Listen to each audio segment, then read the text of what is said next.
Hello and a very warm welcome to this third and final video on how to play Steve Earle's classic track Copperhead Road. In this video, so-called hints, tips, riffs and subtle bits. And what I want to do is start off by taking a look at a suitable intro to the song. Something that Steve Earle doesn't do when he plays it as a solo acoustic player, but it's something that you might add to the song if you so wish. Okay, here we go. What we've got on the original track, of course, are bagpipes providing a two-note drone throughout the introduction, and then top notes played on the pipes. Well, all we've got here is an acoustic guitar. And what I want to do is suggest a suitable introduction. Let's first of all listen to how it might go. Okay.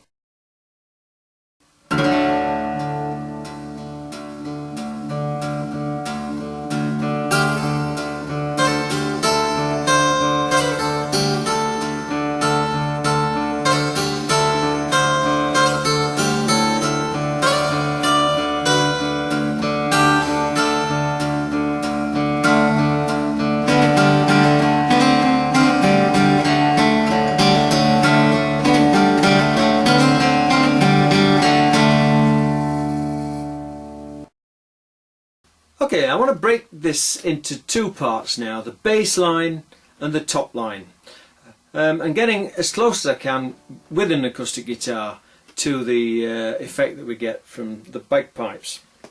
The bottom line on the bagpipes is just a two-note drone. It's a D and an A combined. The first note of the scale and the fifth note of the scale, D and A together. Now if we think about the guitar here, we've got a D string on the 6th and the 4th, because we're in drop D tuning. We've also got the 5th note of the scale on that 5th string, the A string. So if we pluck simultaneously those three strings, those three bass strings, then we've got that two-note drone. And if we could continue playing those three notes and get them ringing out, then that's an approximation of the bass line on the bagpipes. Better still, if you happen to have a low D harmonica, you can get that on the harmonica by just playing the first, third and fourth holes open and the second hole closed. So what I'm going to do is put my tongue on the second hole and just blow through holes 1, 3 and 4, giving me two notes, a D and an A. Here we go.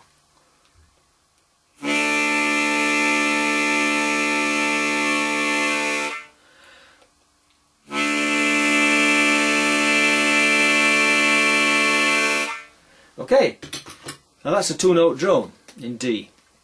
Now of course my lungs aren't the equivalent of the bellows or whatever they are on the bagpipes. Okay, so what you'd have to do if you're playing the harmonica is just continue playing that for as long as you can, and then at the same time take in some breath and repeat it over. But what I'm doing here is just doing on the guitar a rolling bass between the 6th and the 4th strings. So actually I'm leaving out the A string, the A note altogether, and just counting in 4/4 time with my thumb on the 6th and 4th. 1, 2, 3, 4, 1, 2, 3, 4, 1 and 2 and 3 and 4 and 1 and 2 and 3 and 4. Okay.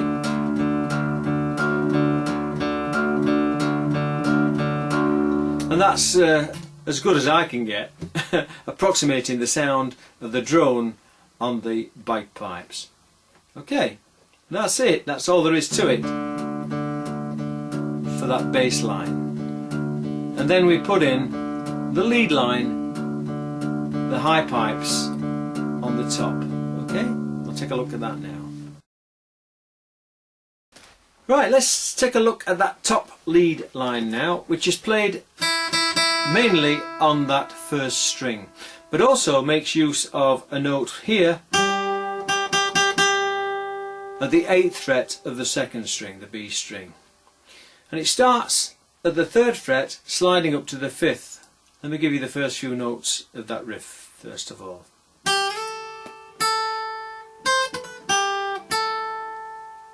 And again.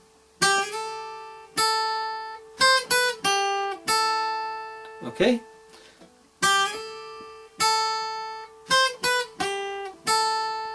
So I'm starting on the 3rd fret, sliding up to the 5th, hitting that note again, and then going up to the 8th fret, played with my little finger, back to the 7th fret, played with my 3rd finger, and then to the B string at the 8th fret, and then that 1st string played at the 5th fret. Okay, let me just go through that again.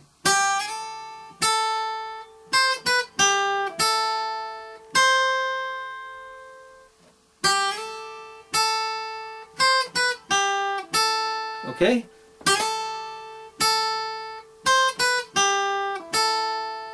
And that's the first part.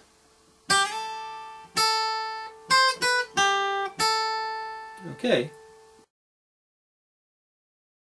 Right, here's the second part of that riff. I'll just lead into it first of all, playing the first part again, starting at the 3rd fret, sliding up to the 5th. Now the second part.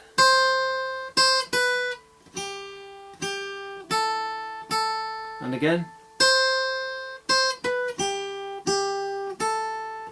And again.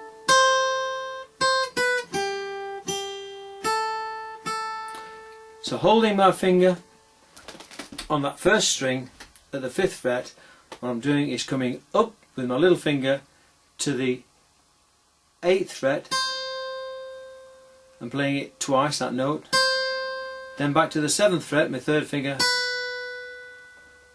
Then down with my 4th finger, my little finger, again onto the 8th fret, but this time on the 2nd string,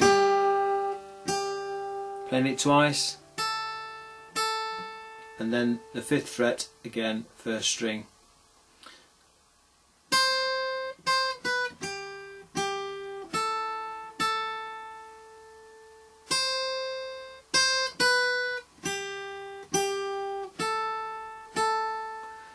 Okay.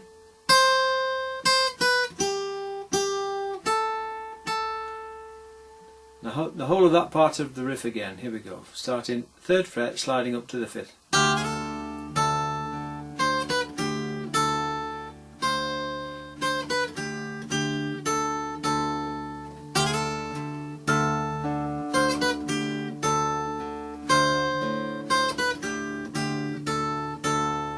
Okay.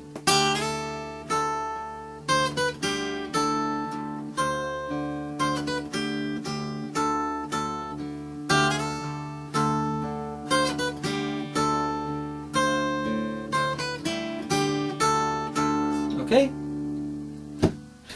Right, let's have a look at the last part of the riff. Here we go. Right, here's the last part of that riff. I'm going to start here with a little finger on the 1st string in the 8th fret and then slide up to the 10th fret, hit that note twice, and then back to the 7th fret and then down to the 3rd fret, sliding up to the 5th. Let me just play you that part of the riff.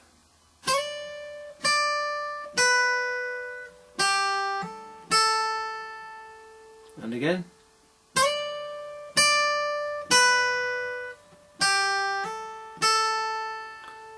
Okay. Now you can do variations on it, of course. I mean, this is just my suggestion, but I mean you can play it any way you like, so long as it fits. And let's just try a variation on that.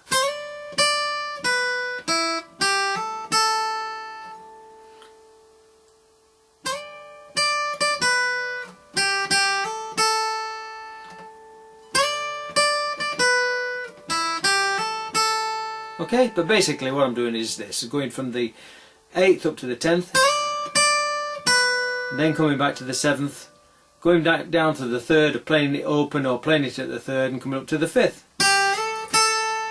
and finishing on that note there, first string, fifth fret.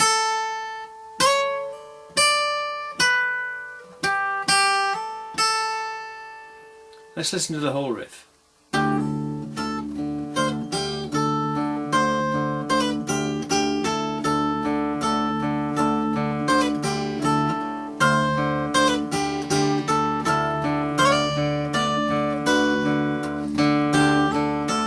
And again.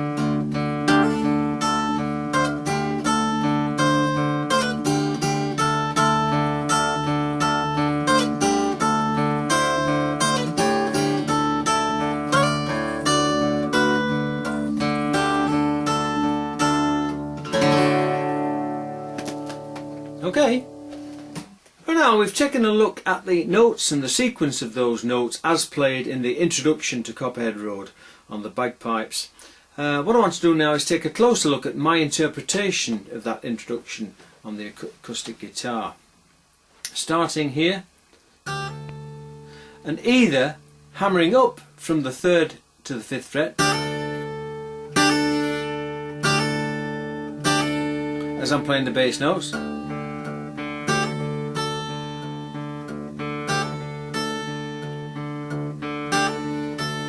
okay, so I'm holding the first two strings down actually with my first finger, and then just hammering up with my third finger onto that fifth fret on the first string, as I'm plucking simultaneously the sixth string and the first string.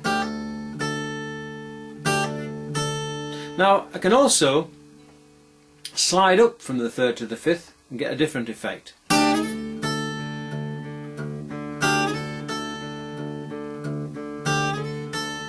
Okay, so that's two different ways of starting that introduction. Okay, now I should point out at this stage there's different technique involved in playing this way, sliding up, and this way, hammering on. Because notice you've got to move your hand and be pretty sharp about it too. If you're hammering on, you've got to then move your hand position up to the fifth fret to get into the second part of that riff.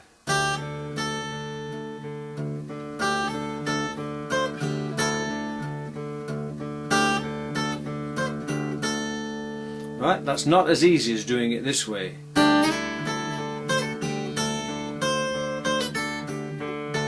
Okay, it's up to you, but I do it both ways, just depends how I'm feeling on the night. Okay, well, let's take a look now what I'm doing here in the 8th fret on that first string with my little finger. What I'm doing is pulling off in a downwards fashion. Okay, so I'm getting two notes as I'm plucking the string. I'm immediately pulling down and off, so the note is ringing out even though I've not plucked the string. Okay, and then immediately come to the second string on that 8th fret before going back to play that first string at the 5th fret. Okay, take a close look. In slow motion, right hand,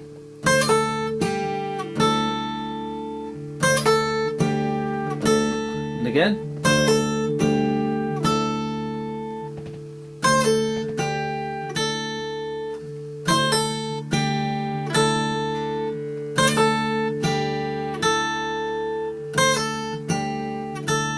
Okay, not easy, but well worth the effort.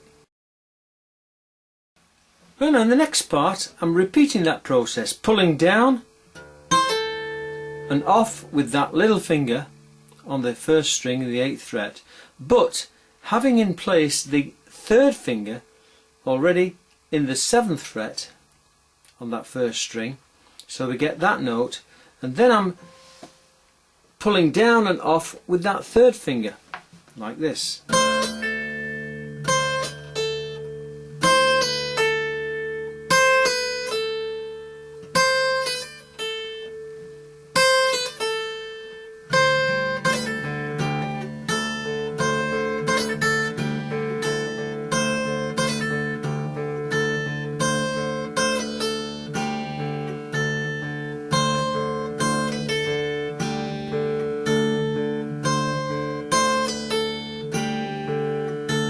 Okay?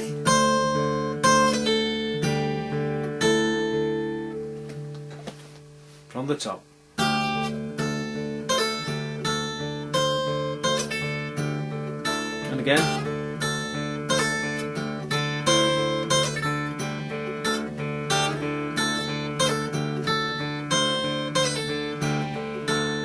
Okay? Plays slightly differently each way, but you get the gist of what I'm trying to achieve here. Okay.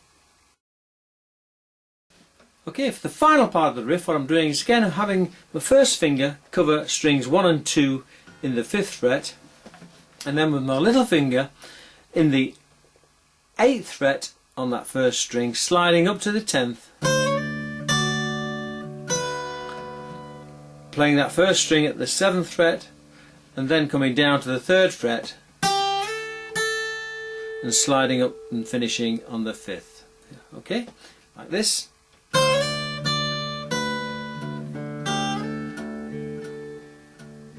And again.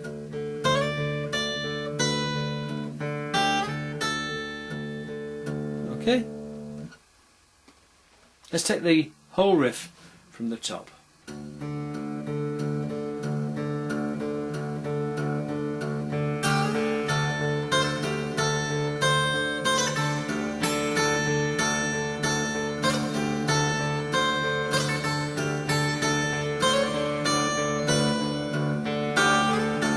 And again.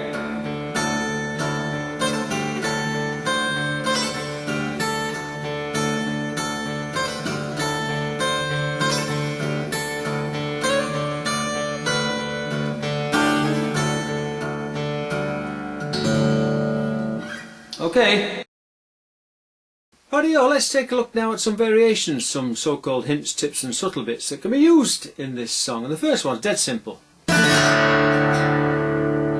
Just strumming upwards from the 1st string, or even the 2nd string, up to the 6th string on a D5 chord.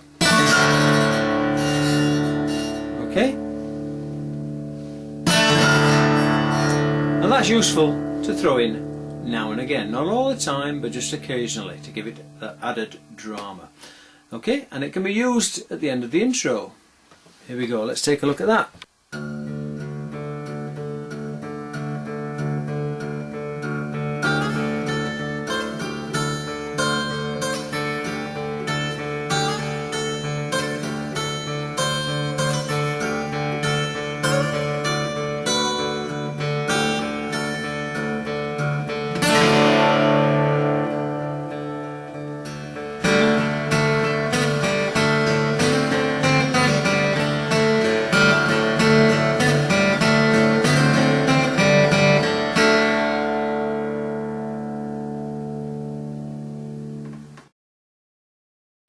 Now the next little variation I want to put your way is to add a D minor 7 into the mix. Now normally a D minor 7 will be played here. Strings 1 and 2 covered in the 1st fret with the 1st finger, and then the 3rd string in the 2nd fret with the 2nd finger. That's a D minor 7.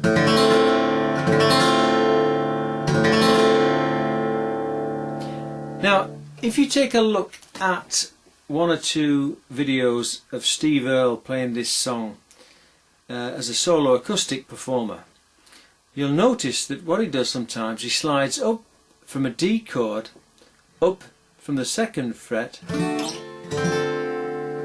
to the 5th fret.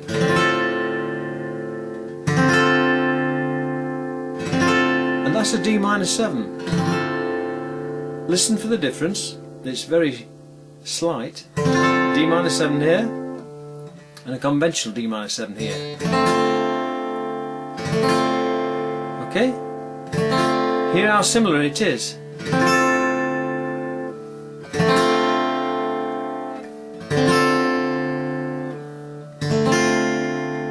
Okay, and that's a D minor 7, and it can be used in this song to give added variation and interest.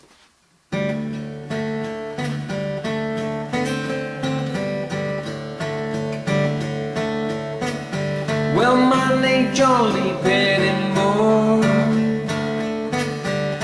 same as my daddy and his daddy before. You hardly ever saw Granddaddy around here. He'd only come to town twice a year.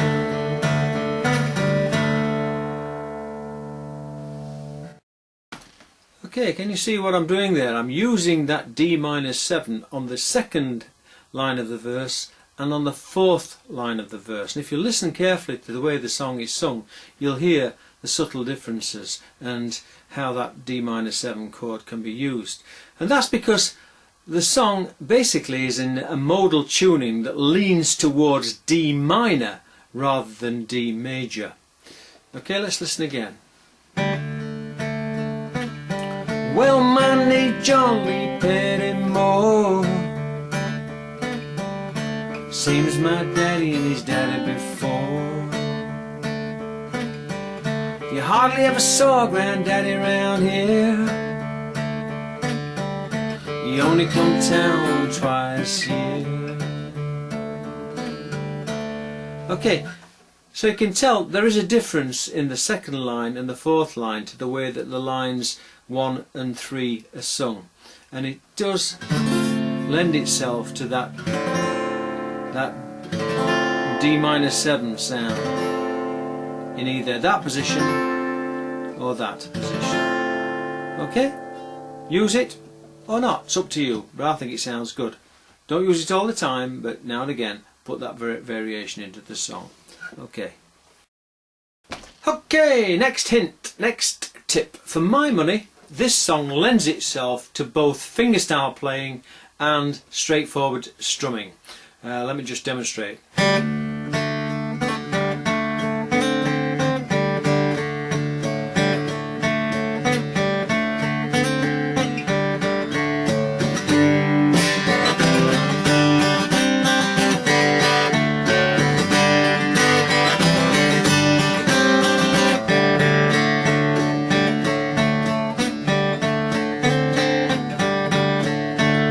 Okay, see what I'm doing? I'm playing fingerstyle on that riff, and then when I'm going up to the G and C, strumming. For greater emphasis, greater impact. I think it's a good idea. Again, up to you, but that's what I do in this song. Okay. While we're on the subject of emphasis placed on the strumming of the strings, let me say that there's no greater emphasis in this song than at the end of the second verse and then at the end of the song when we get this real pounding D chord that's cut off by muting the strings.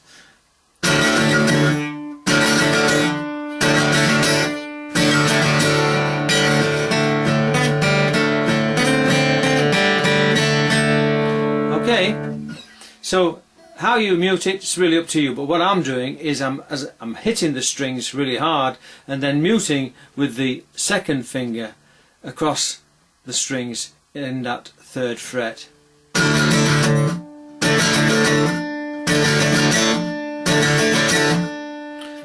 Okay, great sound. Important at the end of the second verse and at the end of the song. Okay? Okay folks, that's it for this little series of videos, and once again can I say I hope that these videos are of real good practical use to you. Okay. Before I sign off though, let me just show you at the 5th fret, a D minor chord. And I use that sometimes to finish the song. Okay. Ta-da for now. Cheers.